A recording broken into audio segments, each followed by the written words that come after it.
Olá, estamos começando mais uma conferência do projeto Biblioteca Digital Multimídia, série Panorama Cursos.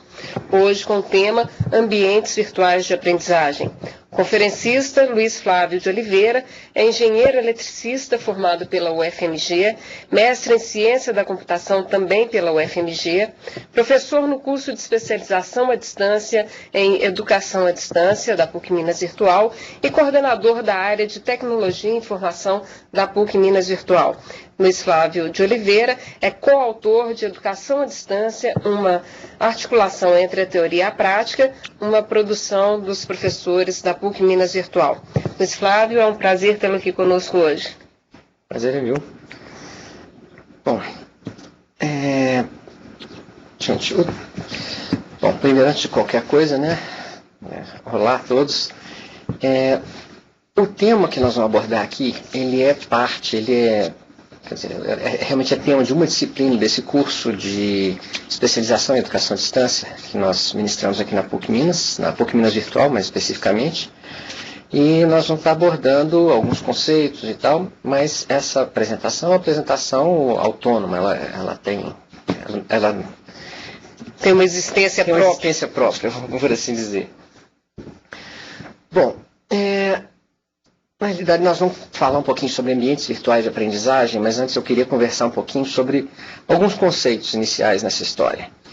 Então, deixa eu pegar um primeiro tópico aqui, fazer uma conceituação do que é virtual, quer dizer, dentro desse universo que nós estamos trabalhando.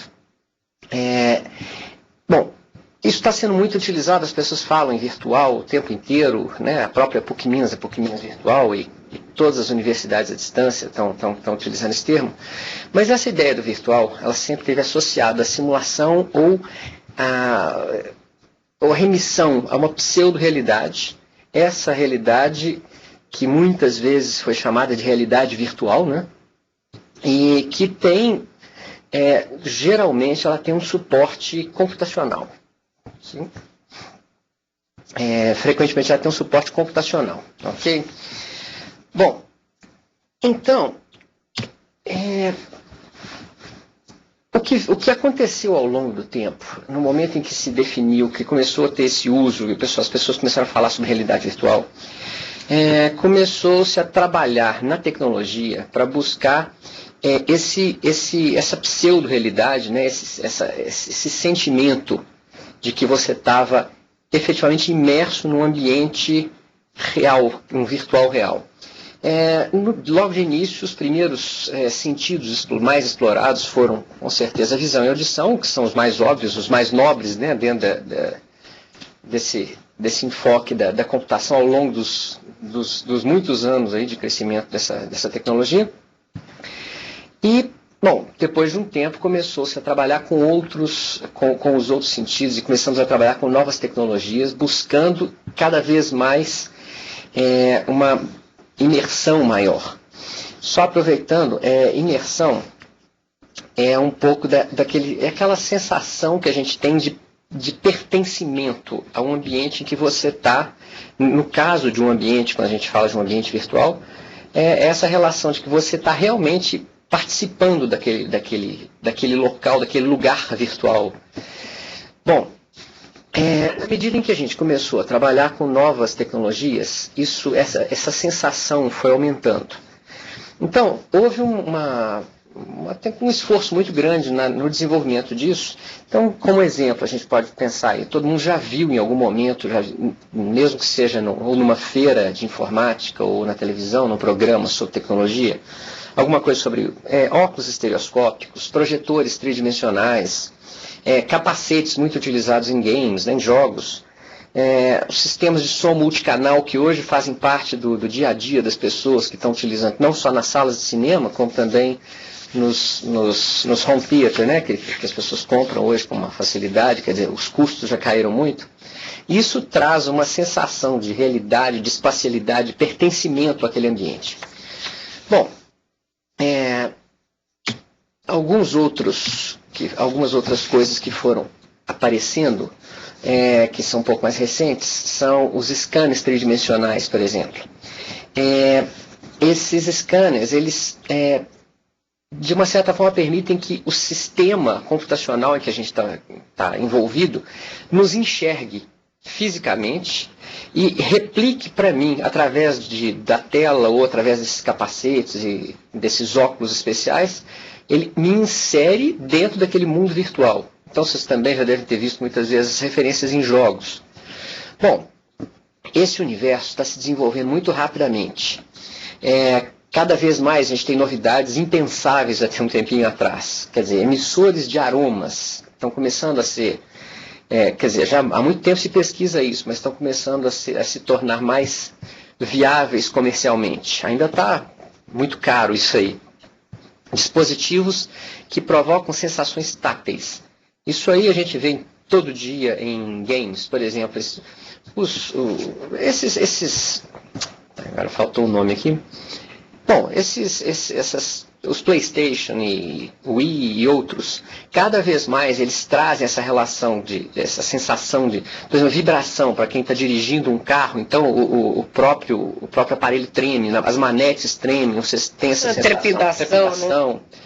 Agora tem uma novidade, é o Wii, até esqueci quem que é o fabricante, é um concorrente forte do PlayStation, mas, bom, é mais um deles, o codinome dele é Wii. Então, cada vez essas coisas se aproximam mais da realidade. Então, agora você tem são duas manetes que se comunicam, eu não sei até qual que é a tecnologia, por rádio, alguma coisa assim. Então, você joga tênis, por exemplo, segurando a manete e fazendo o movimento completo.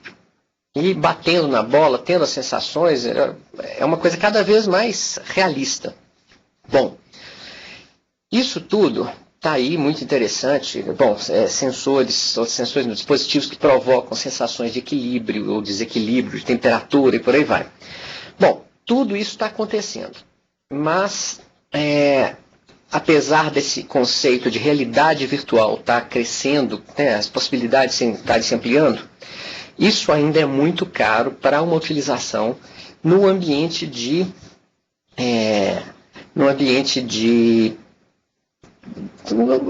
aprendizagem, vamos por assim dizer. Nós estamos tentando viabilizar a educação, não digo fazer isso em massa, mas educação, nós estamos falando de democratização da educação. E isso não se faz com muito dinheiro, nunca se fez, né, no mundo com dinheiro, sempre esse dinheiro muito surrado, muito difícil de conseguir. Então, ao longo do tempo, as pessoas foram avaliando outras possibilidades. Então, vou pegar aqui.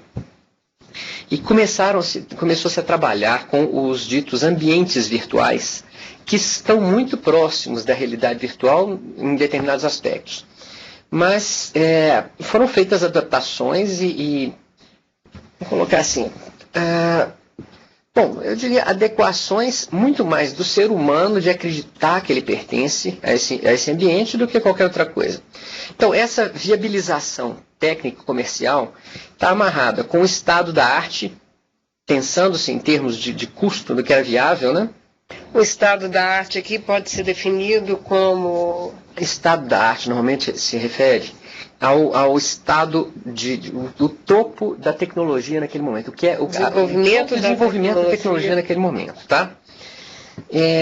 Então, considerando-se o estado da arte, avaliando a relação de custo e especialmente custo-benefício dessa operação toda, o estado da arte fica sempre a uma distância de segurança, vamos pensar assim, considerando o bolso e a finalidade, né? Porque, por exemplo, uma tecnologia como essa que você mencionou, né? O próprio PlayStation, ali você tem uma finalidade de entretenimento, né? Então você tem um mercado que paga por esse... É um mercado diferenciado, com certeza. Por esse produto que é caro, que é sofisticado, que usa tecnologia de ponta, né? No nível educacional, isso é muito mais difícil, né? Você não pode dispor, pelo menos, não em todas as áreas, né? Algumas são necessárias, de fato, né? Uhum. Algumas áreas que a tecnologia de ponta é fundamental, como medicina, claro, né? As engenharias. O ideal seria que todas as áreas pudessem contar, mas a gente tem que ser... Inclusive, não quer dizer que... sensato e...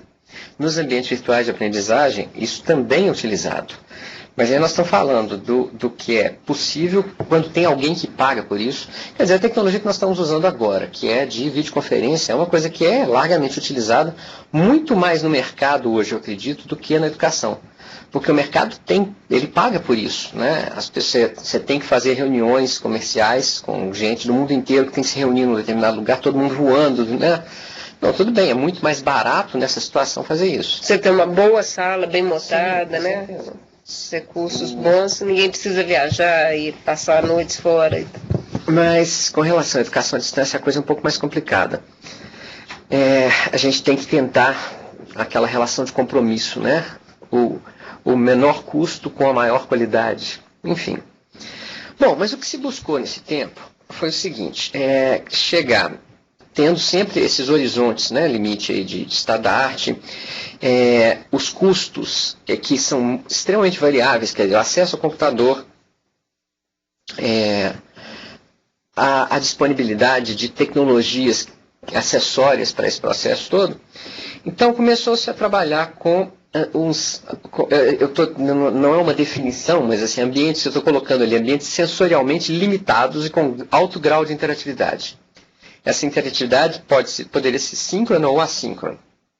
Bom, só para esclarecer, para quem não conhece os termos, atividades, a interatividade síncrona ou assíncrona, assíncrona, né, aquela que se dá em tempo real, ou seja, uma relação, quando eu converso no telefone com alguém, eu faço isso de forma síncrona. Então, a conversa se dá naquele tempo. Quando eu mando uma carta para alguém e ela me responde, são atividades assíncronas. Bom, claro que hoje nós temos vou colocar os seus exemplos mais tecnológicos, né? O e-mail, por exemplo, um fórum de discussão, essa seria a versão assíncrona dessa interatividade. E um chat, por exemplo, ou uma videoconferência, é uma atividade síncrona. Bom, mas na prática começou-se a trabalhar com a construção de ambientes que viabilizassem esse processo todo. Essa era a grande questão. Então, nós começamos a trabalhar com ambientes virtuais que tinham essas características e começamos a fazer adaptação para então trabalhar com o que a gente chama de ambientes virtuais de aprendizagem. Eles também são conhecidos como AVAs, quer dizer, o mundo das siglas, né, já pegou aqui também. E esses ambientes virtuais são, na realidade, a adaptação dos conceitos dos ambientes virtuais que já vinham se configurando anteriormente. Bom, nós tivemos a possibilidade de introduzir isso na internet em função exatamente da popularização e especialmente da grande capilaridade, né, da forma como a internet se espalhou, não só pelo mundo, mas inclusive pelo Brasil. Hoje a gente tem no Brasil praticamente dos 5.600 e alguma coisa municípios, nós já temos quase todos ligados à internet de uma forma ou de outra, tem 400 por serem interligados, e isso deve acontecer provavelmente até o final desse ano. Mesmo de 2007. Sim, né, de 2007. Isso nos rincões mais remotos, né, no meio da selva amazônica. O pessoal vai arrumar uma forma de colocar isso, via satélite, o que seja. Exatamente nesse foco de trabalhar com educação. Bom, então, esses ambientes, eles têm um foco muito mais do que passar uma sensação e a ideia da imersão.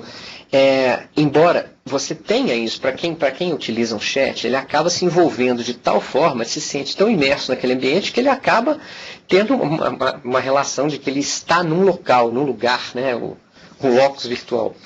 Mas o foco aqui é permitir aquilo que é fundamental nos processos de ensino-aprendizagem, que são mais difundidos, que a gente adota aqui também. Quer dizer, todo o processo de educação ele se baseia na interatividade. Obviamente, nós temos a disponibilização de conteúdo, atividades, uma série de coisas, né? Mas a interatividade é fundamental nesse processo. Bom, então, a gente começa a falar um pouquinho do que são esses ambientes. Deixa eu só apresentar uma coisinha aqui. Eu já falei da sigla dos ambientes, que é o AVA. E queria falar também, só para situar as pessoas, eventualmente a gente ouve muito falar aí de CBT, que é uma sigla que vem de Computer Based Training, que são efetivamente, são cursos, treinamentos feitos em computador, normalmente ancorados em CD-ROM. Quer dizer, cada vez mais em DVD-ROM, não importa, mas numa mídia física, onde existe o componente de interação, é muito mais fortemente ligado à máquina do que a outras pessoas, embora isso hoje possa estar se misturando mais. Então, só para esclarecer, isso é uma coisa que acaba sendo muito utilizado, mesmo em cursos onde há uma interação humano-humano muito forte. Esclarecendo também alguns termos, e-learning. E-learning é um termo que vem sendo utilizado já há algum tempo, que normalmente está associado a sistemas de aprendizagem à distância. Quer dizer, na prática configura um pouco esses ambientes virtuais de aprendizagem. No tempo, isso foi mais ligado, mais associado a sistemas também em que havia uma interação forte entre o aluno e um sistema. Mas as ferramentas de e-learning elas permitem efetivamente uma interação também. O LMS, vamos colocar que é um termo mais recentemente utilizado para configurar a mesma coisa, que é o ambiente de e-learning. Ele é um pouco mais amplo na medida em que ele permite não só o uso desses recursos, que são recursos efetivamente educacionais, mas ele vai além. Ele permite o gerenciamento das turmas, da matrícula, registro dos usuários, registro de todo o caminho, tudo que aquele aluno fez ao longo do tempo, então ele consegue ser rastreado. Exatamente. O percurso dele pode ser percebido. Tem registro de notas, esses sistemas geral permitem emissão de certificados e coisas assim. Esses sistemas, geralmente, eles também têm uma coisa muito interessante, que alguns deles estão em conformidade com o padrão definido como padrão SCORM. É uma sigla de Shareable Content Object Reference Model. Nome enorme, mas é um padrão que se definiu para permitir o intercâmbio entre os vários sistemas. Então, eventualmente, eu posso estar trabalhando com a construção de um conteúdo, de um curso num sistema e exportar isso para um outro. Quer dizer, um outro curso pode usar aquilo que foi preparado. Quer dizer, confundindo aqui. Dois sistemas podem compartilhar o mesmo conteúdo na medida em que ele é feito sobre o mesmo padrão. Bom, Mas, Flávio, só uma coisa. A respeito do LMS, eu acho que é importante a gente conversar um pouquinho sobre isso, porque no curso, né, do qual nós dois participamos, e os nossos colegas, os outros professores também, nós vimos já alguns alunos propondo a montagem de cursos, de disciplinas, não utilizando o LMS nesse sentido que você está apresentando, de um sistema, vamos dizer, fechado, assim, no sentido de que abarca, né, não só o processo educacional, o processo ensino-aprendizagem, mas também essa parte que a gente diria talvez mais administrativa, de gerenciamento e tudo. Você acha que é possível desenvolver um curso, por exemplo, no Yahoo Groups, por exemplo? Qual é a sua opinião? Como é que você acha que as pessoas que estão interessadas em fazer um trabalho dessa natureza, o que elas precisam estar atentas? Você acha que vale a pena investir? Porque é um esforço, né? Você tem que conhecer a ferramenta, você tem que ver as possibilidades dela, você tem que ver como é que ela se comporta, né? Bom, eu vou colocar, tinha até uma tela aqui, falando exatamente sobre essa questão. Eu até coloquei como AVA simplificado. Bom, na realidade, um ambiente virtual desses, as ferramentas que constituem esses ambientes, elas têm sido elaboradas de forma a simplificar as ações todas, a montagem dos cursos, fazer isso de forma integrada, mas especialmente para quem administra isso, tornar isso mais simples. Bom, isso se viabiliza para uma universidade, para alguém que tem recursos para investir numa ferramenta como essa. Embora existam já ferramentas gratuitas, tá? Que são muito, muito bem elaboradas também, não há dúvida. Mas, com certeza, é possível montar um curso de boa qualidade utilizando esse formato dito de AVA simplificado, que pode ser constituído, por exemplo, não quer dizer necessariamente todos estes, ou só estes, páginas na web em que você está apresentando esse conteúdo, o uso de e-mail, um fórum de discussão, um chat. Quer dizer, o que a gente tem na mão são ferramentas disponíveis nesse universo, né, da internet especialmente, que nos possibilita comunicação, essencialmente. E aí eu volto num ponto. Deixa eu só chegar na coisa anterior. O que é que compõe o ambiente virtual de aprendizagem? Ele oferece, basicamente, recursos para apresentação de conteúdo, para comunicação e para avaliação. Bom, a gente pode expandir isso quanto a gente quiser, mas de uma forma sucinta é isso. Dessa maneira, vamos pensar, apresentação de conteúdos. Isso pode ser feito através de uma página simples na web que você monta, você pode disponibilizar esse conteúdo, você pode mandar esse conteúdo por e-mail para esse aluno, não importa. Você pode apresentar conteúdos pela internet de forma variada e de acordo com o bolso de cada um, não há dúvida. A comunicação. É claro, como eu disse, existem ferramentas simples hoje, acessíveis quer dizer, não só ao bolso de cada um, mas mais do que isso. Do ponto de vista da manipulação desse ambiente, essas coisas são cada vez mais facilmente manipuláveis. Não exigem grande conhecimento técnico. Então, você pode trabalhar com essas ferramentas para permitir a comunicação. Por exemplo, um fórum de discussão. Uma coisa que tem sido muito utilizada, que são os blogs. Você se cadastra num servidor de blogs e pode montar um fórum, um blog com isso. Você tem ferramentas de chat, ou seja, que a gente chama de... Os nomes são variados, né? Instant messaging, chats, reuniões virtuais, não importa, mas são formas de propiciar uma comunicação. Bom, acho que o exemplo mais na moda agora seria o MSN, todo mundo usa MSN para se comunicar. O Google, por exemplo, recentemente ele lançou o Google Talk, que é uma ferramenta também para comunicação, quer dizer, ele tem o e-mail e associado a ele já tem o Google Talk. Então você está lendo um e-mail no Google, de repente você você percebe a presença de uma pessoa, existe uma indicação visual, e você pode chamar aquela pessoa para conversar ali em tempo real com ela. E não só por texto, como em áudio também. Em áudio, o Google Talk eu não sei se com vídeo também, mas todos eles estão caminhando para isso. Como é o caso do Skype, né? Que você pode entrar Skype. para o áudio, vídeo e texto. Né? Exatamente, o Skype é um outro bom exemplo. O Skype está revolucionando e criando um problema, para as telefônicas. Para as telefônicas. Para as concessionárias, né, de telecomunicações. Bom, mas enfim... O que caracteriza essencialmente o ambiente virtual de aprendizagem são basicamente esses pontos aí. Bom, eu falei sobre mais um, que seria avaliação. É comum eu ter ferramentas apropriadas, adequadas para a realização de avaliação. Por exemplo, uma ferramenta em que eu ponho uma questão aberta e o aluno vai responder aquilo naquele local e eu posso interagir com ele por ali.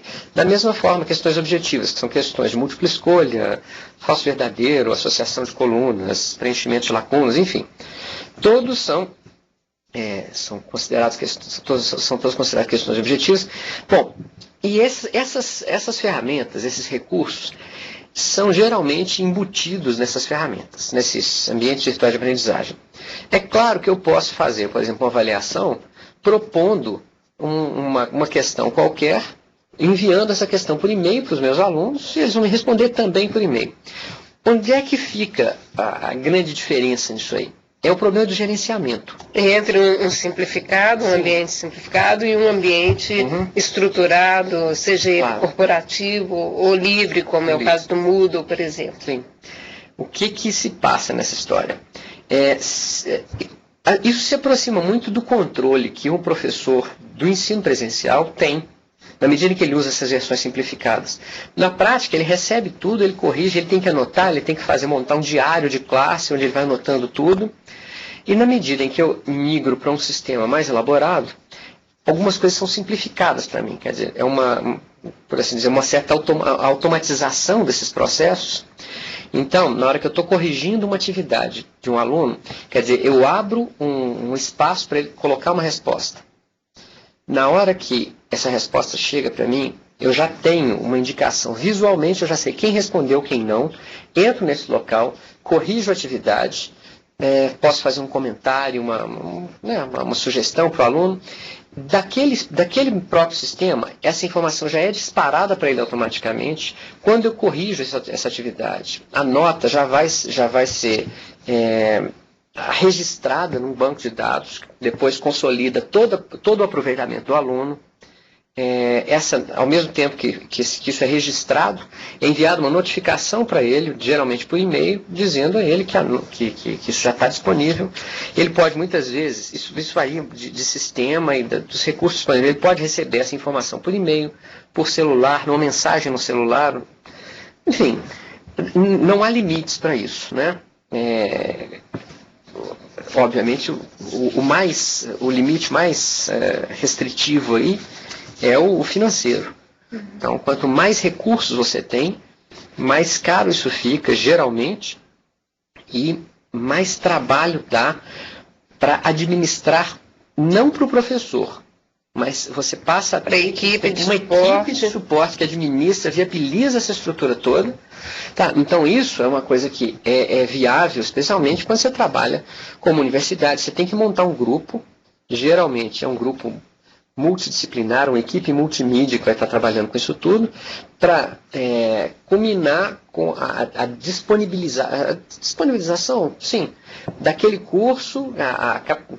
Esses processos envolvem também a facilitação, não da captação, que a captação continua sendo um processo de publicidade, de venda dos cursos e tal, mas do trazer esses alunos, né, de trazer todo mundo. De reunir esses alunos nesse ambiente, nesse sistema de educação. Bom, só como referência aqui, eu estou pegando alguns ambientes desses comerciais ou gratuitos que estão disponíveis hoje. Nós temos o AulaNet, que é um ambiente desenvolvido, vem sendo desenvolvido há muitos anos pela PUC-Rio. Até me parece que atualmente existe uma empresa que trabalha por trás disso. Blackboard é uma ferramenta, não é código aberto, é uma ferramenta comercial, assim como Docent, que está disponível, não é brasileira, nenhuma das duas é brasileira. O eProInfo, que é uma ferramenta muito interessante, foi desenvolvida pelo MEC há alguns anos atrás, para capacitação de professores, e recentemente ela foi tornada uma ferramenta livre, uma ferramenta de código aberto. Ela pode ser baixada, né? Posso fazer um download disso no site do MEC. A ferramenta é muito interessante, muito completa também. Ainda existem restrições em relação ao suporte, porque o MEC não está disponibilizando muito apoio nessa área. A ferramenta está lá, mas tem uma informação que eu recebi recentemente. Existem algumas empresas que já estão começando a oferecer suporte para a ProInfo, que é uma ferramenta gratuita, mas na prática as pessoas precisam de um apoio maior. A IBM tem uma ferramenta que é chamada IBM LMS, é uma ferramenta comercial, ela é vendida. Moodle é uma ferramenta de grande sucesso no momento, é uma ferramenta gratuita, código aberto. Web Aula é um ambiente virtual brasileiro, comercial. WebCT é comercial também, me parece canadense. Bom, esses são, eu diria, os mais utilizados no Brasil, pelo menos que eu tenho notícia, tá ok? Bom, mas isso aí, se nós optarmos por um sistema pronto, né, uma coisa menos improvisada, né, e que vai trazer menos problemas para o professor, geralmente, mas demanda um apoio, eventualmente, do fabricante, mas certamente um apoio dessa equipe de suporte que permeia esse trabalho. Bom, eu tenho também algumas questões a dizer a respeito de ambientes. Acho que é melhor a gente falar sobre o que a gente precisa, depois eu volto num ponto aqui. O que normalmente eu procuro num ambiente virtual de aprendizagem? A primeira coisa que eu tenho que olhar são os recursos que ele está me oferecendo. Esses recursos vão ser se ele tem um fórum, se ele tem um chat, se ele tem, quer dizer, a gente vê um pouquinho mais na frente, mais detalhes sobre isso. A gente busca uma flexibilidade nesse ambiente, saber até que ponto. Bom, gente, deixa eu fazer um parênteses. Agora eu estou falando dos ambientes consolidados, ambientes comerciais ou não, certo? Isso eu diria que é uma orientação para quem está buscando um ambiente desse para utilização numa instituição, uma coisa assim. Seriam alguns critérios de avaliação. Alguns critérios, exatamente. Alguns critérios da qualidade do ambiente. E mais, eu não diria só que é um critério de qualidade apenas. Porque, quer dizer, isso não há restrição de qualidade envolvida nisso. O que a gente tem que ter sempre em mente é o seguinte: eu vou aplicar isso para que público? Então eu posso precisar de alguns recursos desses ou não. Por exemplo, um recurso de disponibilidade. Disponibilidade de um sistema significa o seguinte: é a garantia de que ele está no ar, que ele permanece funcionando em condições, por assim dizer, cada vez mais severas, quer dizer, uma sobrecarga e tal, e como é que ele se comporta. Isso pode ser um problema ou não. Se eu trabalho com grupos muito pequenos, isso com certeza está em segundo plano. Escalonabilidade, que é um conceito que vem de encontro às demandas de uma instituição que está crescendo. Então eu posso comprar um sistema que tem uma limitação, ele suporta tantos alunos. A partir daquilo, eu vou ter que pensar na troca, escolher um ambiente mais robusto. Tudo bem. Então eu posso aumentar os meus recursos de hardware, alguma coisa assim, e esse ambiente vai junto, ele é capaz de acompanhar isso. Segurança é uma questão que trata da segurança intrínseca do sistema, quer dizer, é a garantia de que eu tenho, de que, por exemplo, os meus registros, as notas dos alunos são invioláveis, que não há possibilidade de alguém entrar para alterar uma nota dessa, né? Algum tipo de fraude.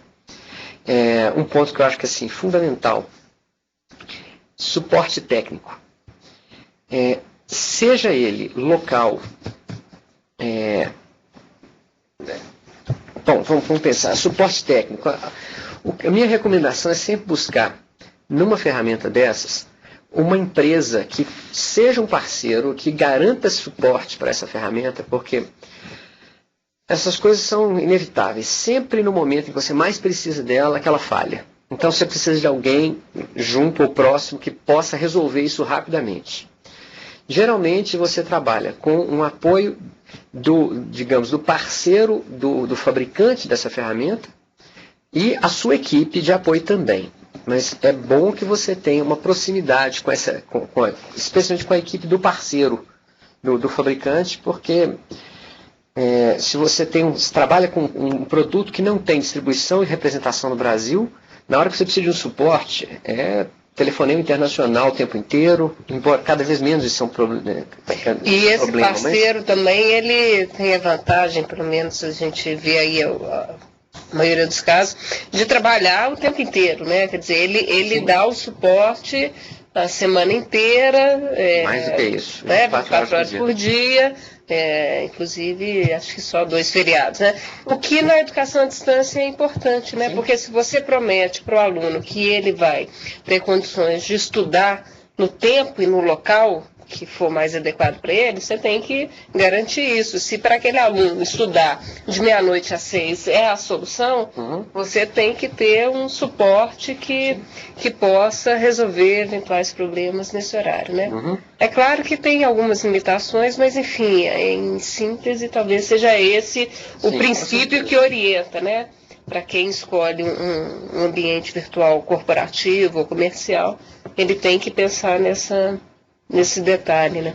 Sim, e como eu falei, isso é muito ligado ao perfil do público que você está querendo atingir. Se o seu problema não é o horário, mas é a dispersão geográfica das pessoas, isso pode ser menos traumático. Se o seu curso é um curso que se espalha, se estende muito no tempo, um sistema ficar fora do ar durante um dia não é realmente traumático. Não é desejável, claro, isso compromete a imagem da instituição e tudo mais. Mas isso é menos grave do que num curso que você vai fazer. Um curso à distância que dura uma semana. Quer dizer, um dia fora do ar É uma catástrofe.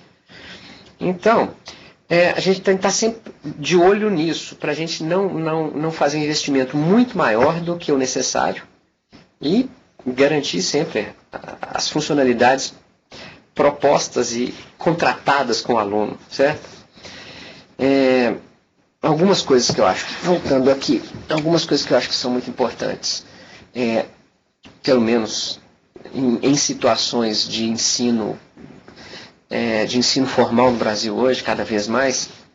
Aliás, eu pulei um ali. Bom, acessibilidade. Acessibilidade envolve suporte para portadores de necessidades especiais, pessoas com deficiência visual e problemas assim. As soluções para isso são sempre muito complexas. Então é bom, se existe a perspectiva de atender esse público, e isso é uma coisa que está na lei brasileira hoje, se eu estou abrindo um curso, eu tenho que oferecer suporte para essas pessoas, e essas pessoas representam um percentual significativo da população hoje, né, do mundo inteiro. Então, atenção deve ser dada a esse ponto. Se você tem a intenção de trabalhar com o público estrangeiro, oferecer cursos fora do Brasil, é bom que você procure uma ferramenta que já tenha um suporte multilingüe. Claro que assim, o mínimo do mínimo você tem que ter a ferramenta em português no Brasil, porque não dá mais para fazer educação com a ferramenta em inglês, né? Houve um tempo em que a tecnologia estava, especialmente no Brasil, todo mundo estava correndo atrás disso, mas hoje não é mais aceitável uma ferramenta, um ambiente virtual de aprendizagem que não esteja com a sua estrutura em português. Bom, um ponto que eu acho que tem que ser avaliado, reforço, eu tenho que ter sempre em vista o perfil do público para fazer essas contas de quanto vale investir nisso também. Eu chamo a atenção com uma coisa que é importante, é o seguinte: quando se trabalha com um volume grande de alunos, quando nós estamos falando em grande escala, o custo de uma ferramenta dessas é pouco significativo. O custo unitário, se você começa a pensar, o custo per capita de aluno é pouco significativo. Então, muitas vezes convém trabalhar com isso. Isso nos poupa muito trabalho, muitos custos administrativos indiretos ali, que na hora que você está comprando você não está atento a isso. Mas eu acho que vale a pena realmente trabalhar avaliando esse ponto. Vale a pena, para grandes instituições, vale a pena fazer esse investimento. É possível trabalhar com ferramentas que são gratuitas. Ótimo. Sim, não resta a menor dúvida que estão cada vez melhores. Mas lembrem-se de que os custos administrativos geralmente são maiores. A sua equipe local tem que ser maior, você tem que ter uma equipe muito bem treinada para esse tipo de suporte, porque essas ferramentas geralmente não têm suporte, ou você acaba tendo que investir na contratação de uma empresa que dá suporte para aquela ferramenta gratuita. Mas nada é de graça, de verdade.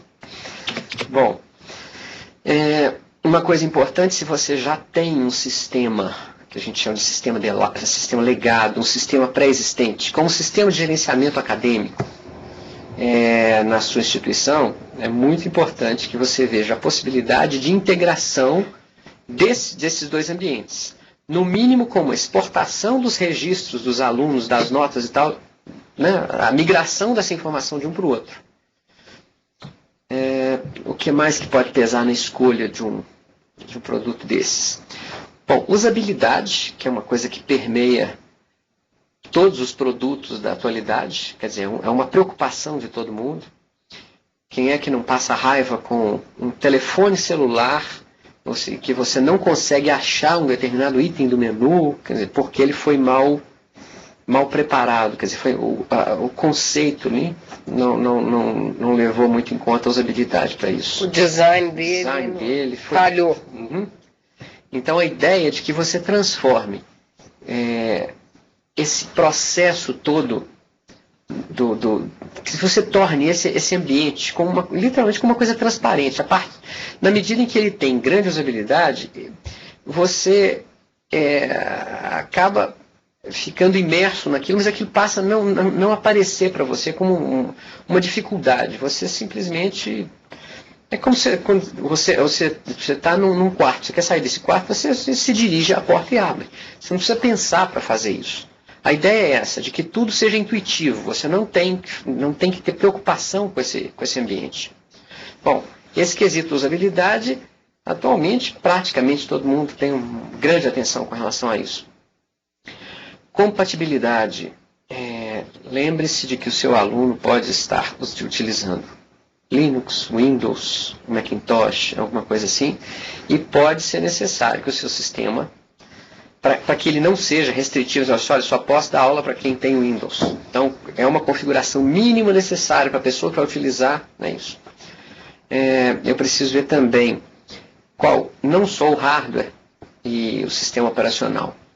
Pensar na compatibilidade com o mercado, aquilo que é a ferramenta que vamos colocar, o computador que é uma referência naquele momento em que as pessoas têm condição de comprar.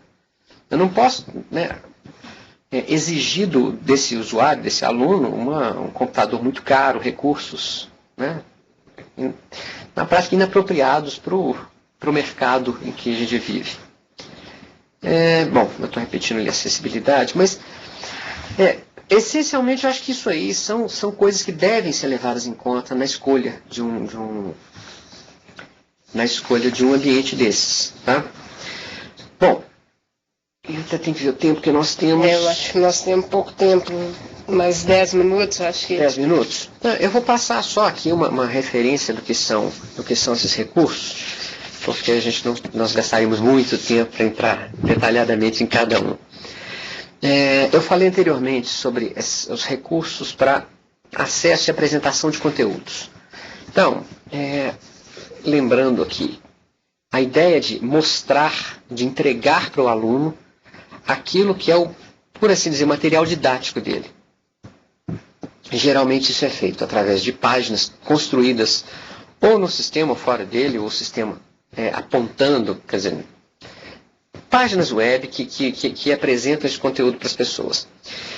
Bom, isso é uma coisa que qualquer sistema desses oferece. Então eu tenho essas páginas, eu tenho geralmente índices para essas páginas, uma coisa que me mostra, que me apresenta o ambiente como um todo e que me permite navegar nele com algum conforto, sabendo para onde, né? Distribui essas coisas num espaço. Uma referência. Geralmente esses ambientes têm menus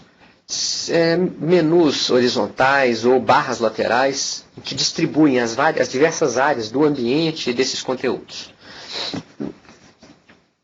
É interessante que eu tenha acesso a possibilidade de construir cronogramas que sejam interativos, na medida que eu coloco um conteúdo ali, eu coloco uma atividade que tem que ser entregue até o dia tal, isso esteja sendo refletido no cronograma.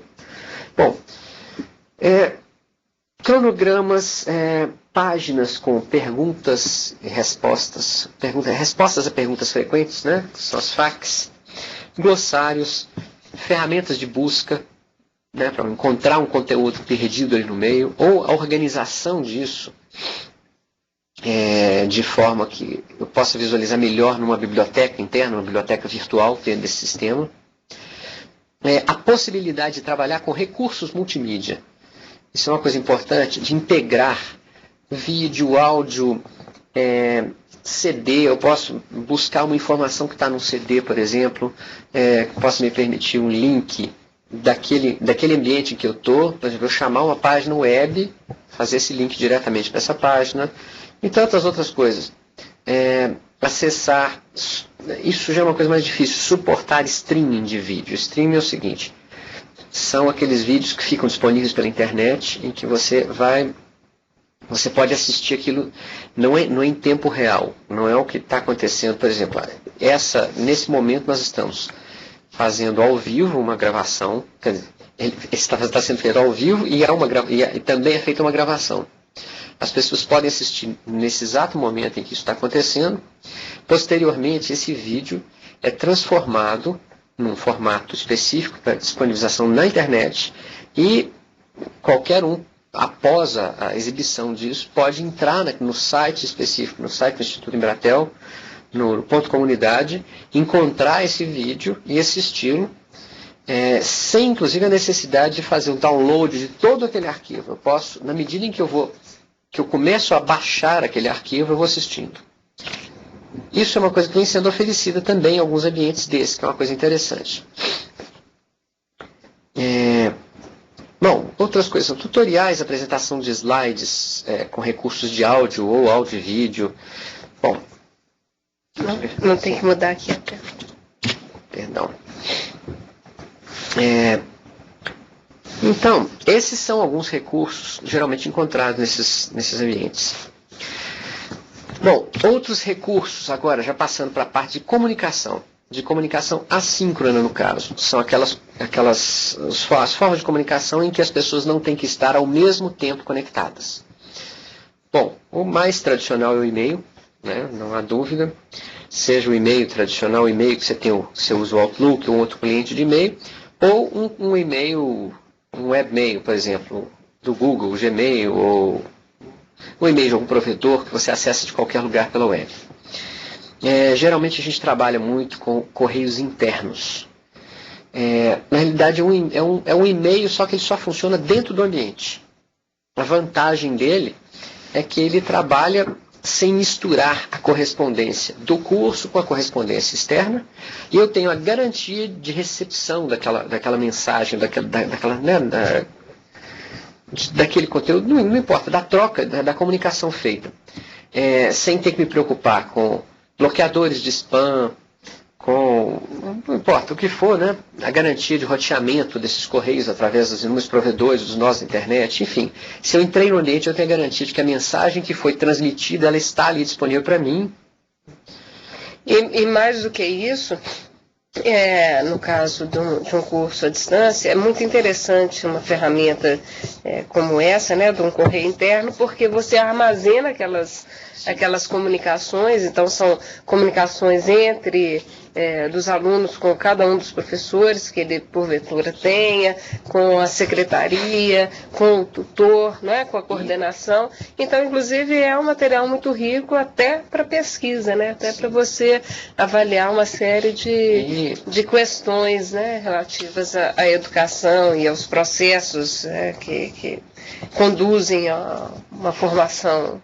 E para quem tem tem problemas eventualmente também com as comunicações, isso fica como registro. Então, não dá para dizer que eu não falei isso, eu não disse. Então, eu tenho um registro disso, então se o aluno faz uma reclamação, não dá para o professor falar assim, não, eu não sabia, você não falou isso. Não, falou, está escrito ali e vice-versa. Se o aluno tem um problema, ele está se comunicando com a secretaria, falando que o boleto dele não chegou, depois, na hora que ele recebeu uma multa, ele fala assim, não, mas eu falei, eu disse que estava, fica tudo registrado. Isso é um mecanismo muito interessante nesse sentido. E facilita muito também a vida de todo mundo, na medida em que você só enxerga aquilo, o professor consegue enxergar a turma, aluno por aluno, quer dizer, todas as comunicações de cada aluno, ele pode separar isso de uma forma ou de outra, por aluno, por atividade, não importa o quê. E o aluno só enxerga as dele da mesma forma. Eu tenho separado para o professor, para a secretaria, para o atendimento, para o helpdesk, e cada um deles otimiza o seu trabalho na medida que você usa uma ferramenta desse tipo. Bom, o que mais eu tenho?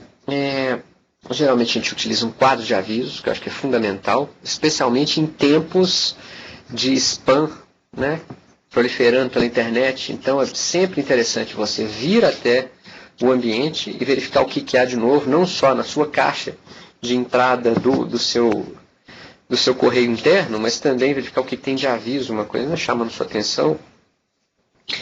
Eu tenho uma outra ferramenta de comunicação, que é o fórum. Um fórum de discussão, que é talvez a ferramenta mais rica que a gente utiliza em educação à distância, porque ela é a melhor forma de compartilhamento de informação que a gente tem. Eu diria que se eu fosse fazer uma metáfora, uma analogia entre o presencial e a educação à distância, eu diria que essa efetivamente é a sala de aula, onde, embora não seja síncrona, aquilo que é dito vai para todo mundo. É claro que eu posso, né, chegar e chamar meu colega do lado e falar em particular com ele, até no fórum de discussão, mas a lógica não é essa. A lógica é de você estar falando para todos e ouvindo de todos. O mais interessante, que diferentemente do presencial, essas informações ficam para serem acessadas posteriormente, a qualquer momento, por todos eles. Bom, eu tenho a possibilidade de estender esse fórum de discussão, uma coisa chamada lista de discussão, que na prática é o fórum, mas só que além dele estar disponível naquele espaço, ele ainda notifica, ele passa cada mensagem que chega, ele repassa para todo mundo, para essas pessoas receberem por e-mail. É muito questionável atualmente, porque sobrecarrega, né, lota as caixas postais de todo mundo, isso é mais complicado. Mas é aplicável. Existem situações em que a pessoa precisa disso. Diários, blogs, fotologs, videologs, são termos que estão aí o tempo todo, mas o blog, que é o mais conhecido, é uma variante de um fórum de discussão. Pode ser utilizado também. Perfis e portfólios de alunos. Então, na essência, um perfil é um local onde o aluno se dirige, ele se identifica, ele coloca informações que ele quer compartilhar com todo mundo, inclusive o e-mail dele, por exemplo, que geralmente não fica disponível. Um aluno não tem acesso ao e-mail do outro. Mas se ele quiser, ele pode disponibilizar até o e-mail dele, pode colocar uma foto, falar qual é a formação dele, o que lhe interessa, a sua formação, não só a formação acadêmica, sua área de trabalho atual, né? Seus interesses e tal. Isso costuma ajudar bastante. Não só o professor, que sempre está muito interessado em ter essa informação na hora que ele está corrigindo um trabalho, mas isso é uma forma de socialização muito importante. Permite uma interação mais rica entre os alunos. Bom, com relação à comunicação síncrona, passando rapidamente, que nosso tempo é curto. Isso, mais uns minutinhos. Eu tenho, então, os chats, que são esses serviços que a gente já falou um pouquinho sobre eles, quadros brancos, que podem ser utilizados para compartilhamento gráfico de alguma coisa. Então, eu posso, num chat, por exemplo, abrir um quadro branco e mostrar para todos os alunos, simultaneamente, uma foto, uma apresentação em PowerPoint, o que eu quiser. Eu posso, inclusive, é possível compartilhar a tela, compartilhar um aplicativo, mostrar o meu computador para os alunos, fazer consultas, enquetes em tempo real, perguntas de múltipla escolha, alguma coisa que cada um responde no seu computador, na sua casa, naquele momento.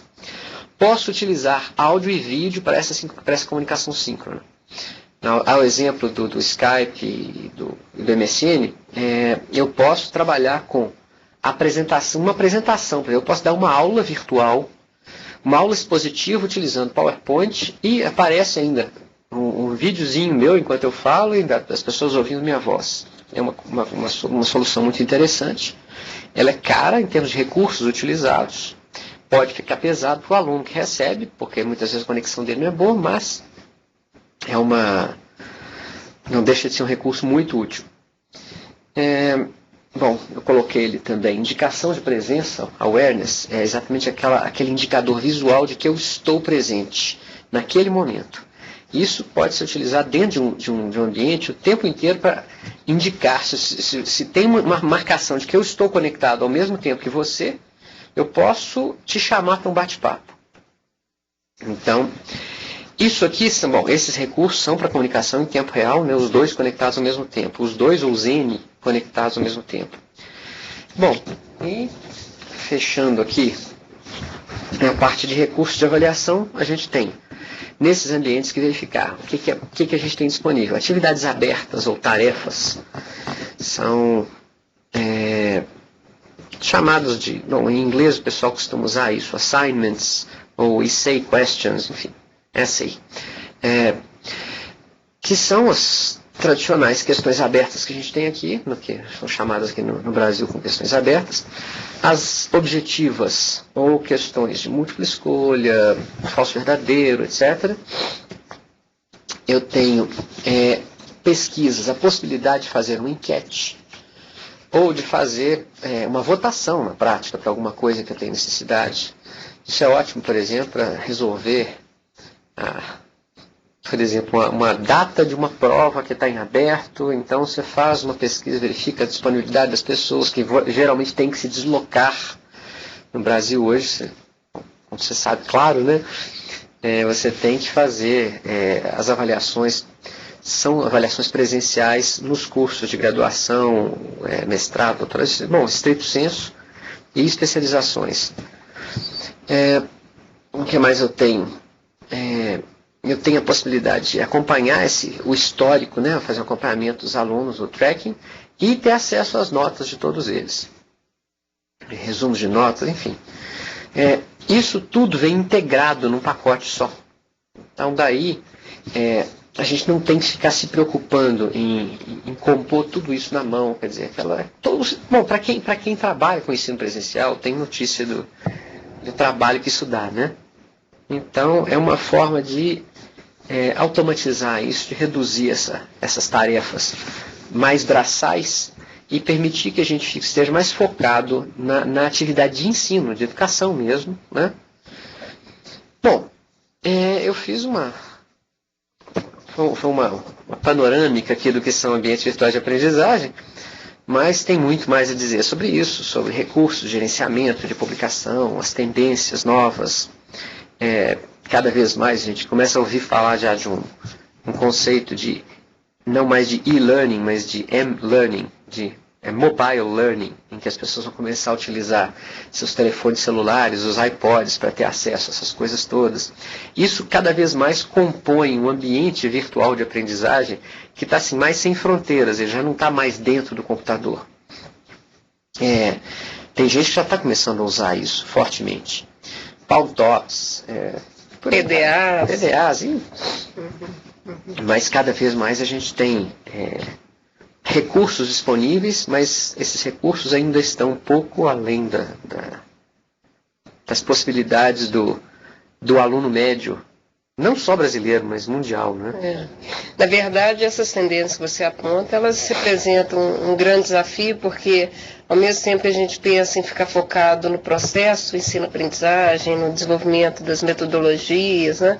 Você também, ao mesmo tempo, tem que ficar atento até a própria linguagem, né? Porque quando você tem a possibilidade de fazer uma aprendizagem móvel, utilizando, por exemplo, o telefone celular, que tipo de conteúdo você pode transmitir através de um celular, né? Que celular vai ser esse? Com uma tela muito pequenininha, uma tela um pouco maior, né? Então, acho que uma educação à distância, ela é relativamente nova.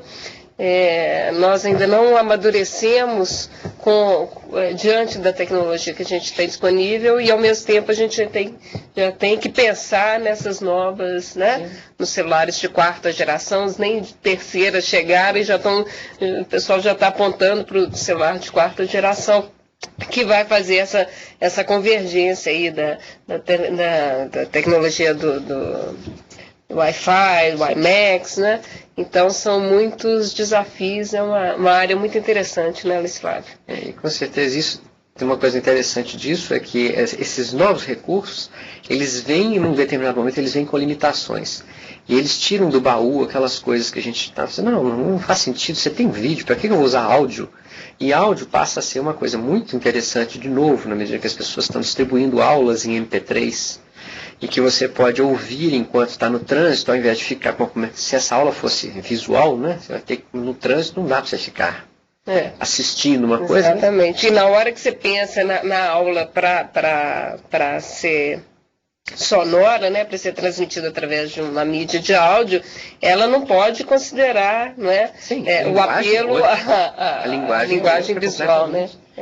Exatamente, a ideia de cada vez mais você tem uma infinidade de recursos, mas você tem você tem que adequar esse recurso para aquele perfil que você pretende, né, atingir, e agora você tem que fazer a adaptação desses conteúdos, né? Não há... Isso tudo sem esquecer que existe uma legislação do Brasil, né? Ainda bem que existe, né? Com critérios, com parâmetros para você garantir a qualidade, porque se você trabalha no ensino formal, seja ele no ensino básico, no ensino superior, no estrito senso, né? Você tem ali os critérios, os parâmetros, então você tem que observar, né? Bom, eu agradeço a sua presença, acho que foi muito bacana essa exposição que você fez, é uma temática nova, né? E certamente que tem realmente muito mais o que ser dito, mas fica o convite, acho que você não se importa, para aquelas pessoas que quiserem mandar perguntas ou comentários, né? Podem utilizar o e-mail videoconferência@virtual.pucminas.br ou teleconferência@virtual.pucminas.br. Luiz Flávio, muito obrigada. Prazer, nada. Até a próxima videoconferência.